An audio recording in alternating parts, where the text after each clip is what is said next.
Next we'll see the mechanism of lubrications, or how the lubricant is able to reduce friction, or there are different types of lubrication. The first one is known as fluid film or thick film or hydrodynamic lubrication. Suppose consider a shaft moving within a bearing. Now when this shaft and the bearing come in contact with each other, they produce friction. So a lubricant is added so that the friction is reduced. Now when the load is low and the speed is high, actually a thick fluid film of the lubricant of thickness not less than 1000 angstrom units will be able to reduce the friction. The first diagram shows the shaft and the bearing when it is at rest.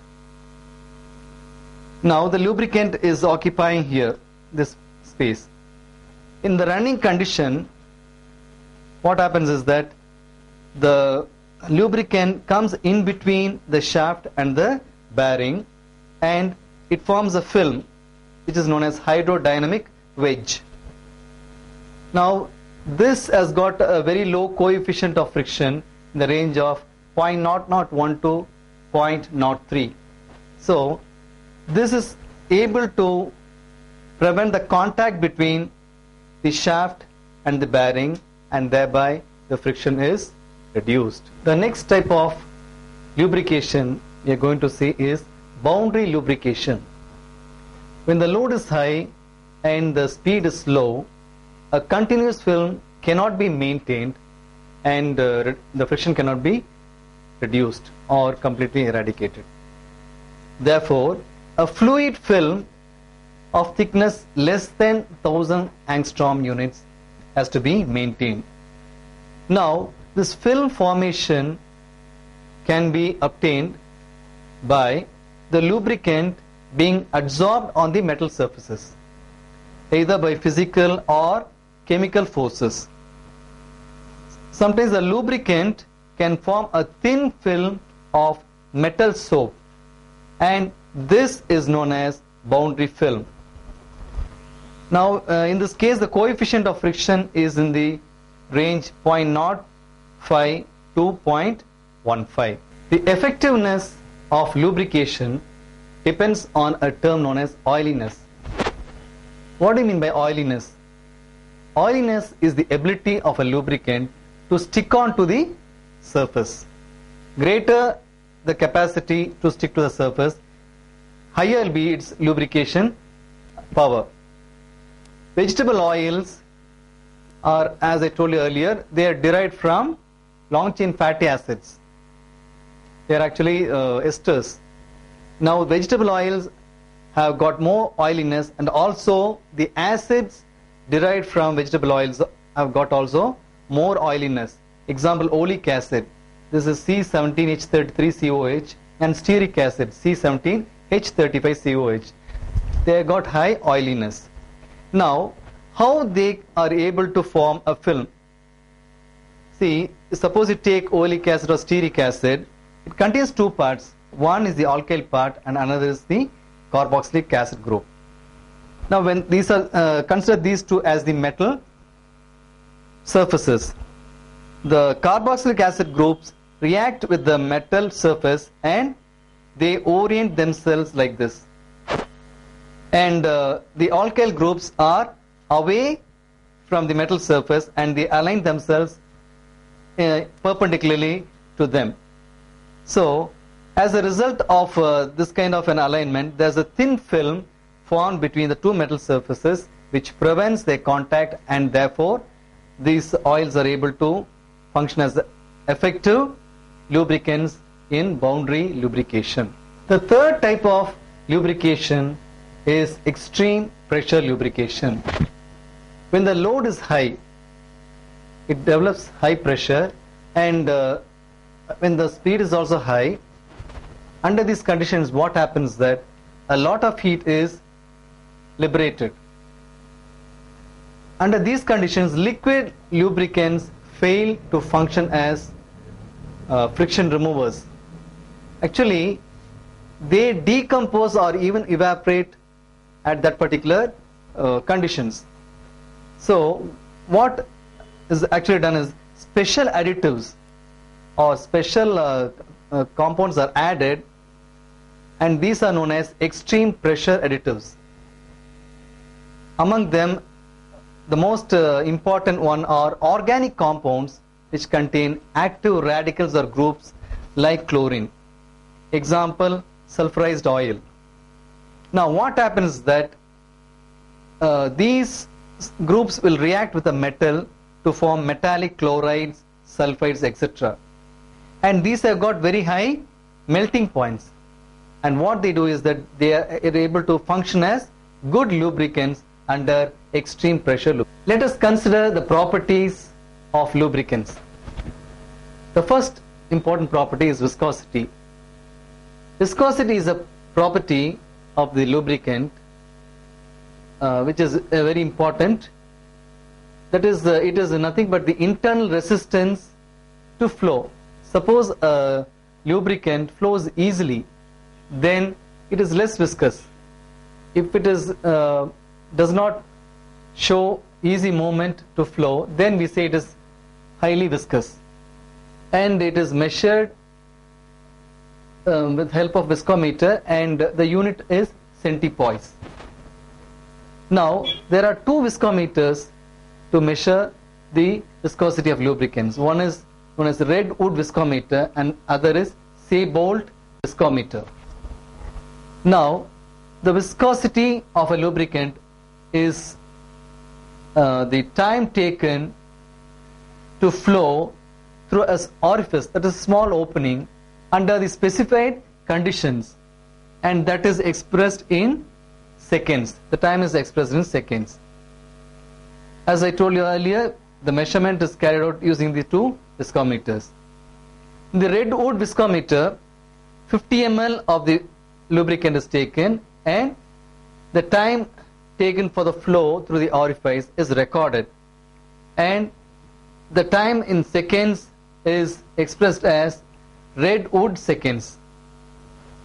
And when the Seabolt viscometer is used for measuring the flow time, 60 ml of the lubricant is taken and the flow time is recorded, and the values are expressed as Seabolt universal seconds. That is, the time in seconds is expressed as Seabolt universal seconds. A good lubricant is one which has moderate viscosity. That is, the viscosity should not be too high nor too low. It should be moderate.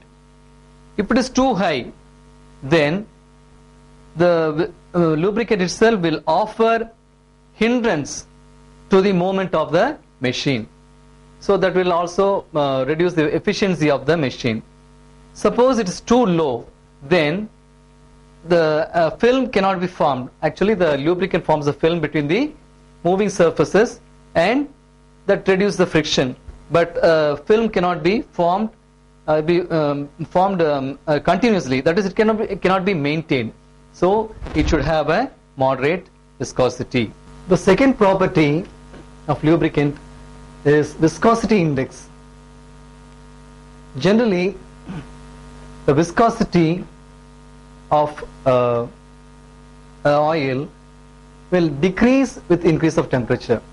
Viscosity index is defined as the average decrease in viscosity of an oil per degree rise in temperature between 100 degree Fahrenheit to 210 degree Fahrenheit.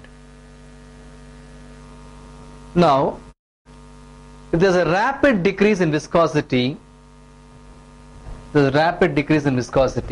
then the oil is said to have a low viscosity index. Example, this Gulf Coast oil, which has got more naphthenic compounds dissolved in it, show a larger change in viscosity. That is, the fall in viscosity is rapid with increase of temperature. So this has been arbitrarily assigned viscosity index value as 0. Suppose the viscosity is not affected much by temperature, then we say the lubricant oil has got a high viscosity index. Example, Pennsylvanian oil has got high viscosity index, and this has been given a value 100. We'll see how the viscosity index is determined. Suppose we have got a sample of an oil whose viscosity index is to be determined. The viscosity index is determined by comparing it with the two standard oils, that is at 100 degree Fahrenheit it is compared with zero viscosity index oil, namely Gulf Coast oil, and the oil Pennsylvanian oil having the viscosity index value 100, and we use the formula VI is equal to L minus U divided by L minus H into 100. That is, U is the viscosity of the test oil at 100 degree Fahrenheit. L is the viscosity of the low viscosity index oil at 100 degree Fahrenheit. H is the viscosity of high viscosity index oil at 100 degree Fahrenheit. And using the formula we get the viscosity index value for the sample oil. And the figure shows how the viscosity varies with temperature. The lubricating oils which have high viscosity index, the curve that is change of viscosity with temperature is flatter than the oils having low viscosity index number. A good lubricant should show a minimum change in viscosity with increase of temperature, or it should have a high viscosity index value. Certain oils will not have very high viscosity index number, but this can be increased by adding certain additives like polyisobutylene, this is a polymer, and N-hexanol. When these substances are added, then the viscosity index number is increased. The next property of lubricants is flash point and fire point. What is flash point? When a lubricant is subject to a change in temperature, it will give vapors or more and more vapors with increase in temperature. The flash point is the lowest temperature which produces enough vapor which can be ignited for a moment when a small flame is brought near it. So this is known as flash point. Then what is fire point? Fire point is the lowest temperature which gives enough vapor to burn continuously at least for 5 seconds when a small flame is brought near it. Generally, fire point is more than the flash point by 5 to 40 degrees centigrade. Good lubricants should have high flash point and high fire point than the operating temperature of the machine. Now, what is the significance of these two? This gives an idea to prevent fire hazards during transportation and storage of the lubricants. Generally, the paraffinic based lubricant oils have got high values.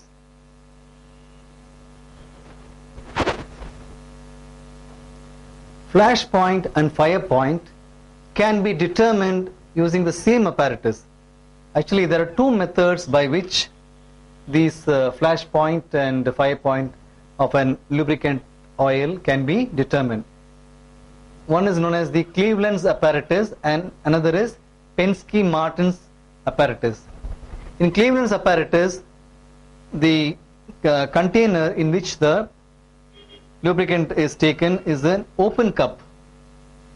Now, This cup is of standard dimensions, and this is heated at a steady rate. Now, using a small flame, now and then they bring it close to the cup, and when there's enough vapors just to catch fire, then that temperature is noted as the flash point of the particular lubricant. And to determine the fire point, it is further heated, and now and then the flame is introduced, and when the vapors are sufficient enough to catch fire and burn for at least 5 seconds, then that temperature is determined or considered as the fire point. The fourth property of lubricants is cloud point and pour point. What is cloud point? The lubricant oils generally contains impurities like paraffins, etc. What happens is that when the oil is cooled, slowly these impurities will start solidifying, and the oil have a cloudy appearance with decrease of temperature. So the temperature at which an oil becomes cloudy is known as the cloud point. Next, pour point. You know that oils generally have the tendency to flow, but when we keep on cooling, the movement of the oil becomes slow, or it's restricted, and at one particular temperature the oil will stop to flow, or it will cease to flow. So this temperature at which the oil ceases to flow is known as the pour point. Now, this significance of this pour point and cloud point is that this temperature will tell you the suitability of an oil in cold conditions, because suppose we are going to use an oil at a very low temperature, means then it will start precipitating out all the paraffins and other impurities, and if this is going to come out, then the impurities will jam the machine. So we can fix the range between which the oil can be used. Good lubricants should have low cloud and low pour points. Cloud point and pour point can be determined by taking the oil in a flat bottom tube, and it is enclosed in an air jacket. It is cooled using a freezing mixture of ice and calcium chloride.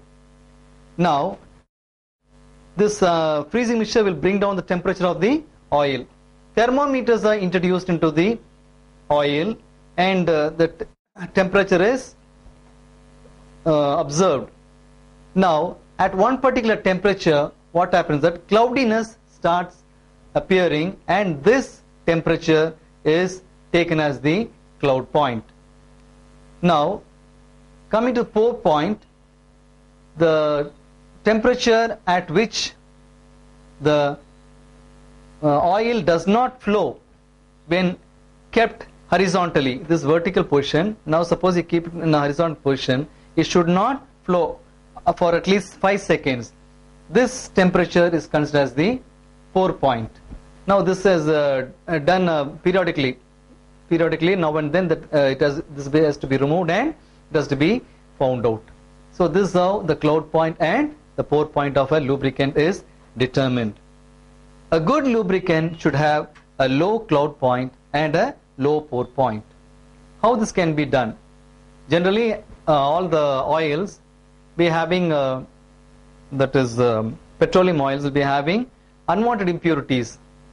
So this impurity removal will lower the cloud point and pour point. So this is done by a method called as dewaxing, or you can add some chemicals or some materials known as pour point depressants, which on addition will bring down the pour point. Polyalkyl benzene polymer. This is also known as paraflow. This is a very important 4-point depressant. The last property of lubricants is oiliness. Oiliness is the capacity of the lubricant to stick onto the surface of the machine parts under heavy load or pressure. Suppose the lubricant is not able to stick on to the machine parts, then it will get squeezed out during the working of the machine. Then in this case we say the lubricant is having poor oiliness. Vegetable oils and mineral oils are having high oiliness. So suppose we want to use a lubricant and it has got much oiliness. This oiliness can be improved by adding vegetable oils, mineral oils, and acids like oleic acid and stearic acid. A good lubricant should have good oiliness.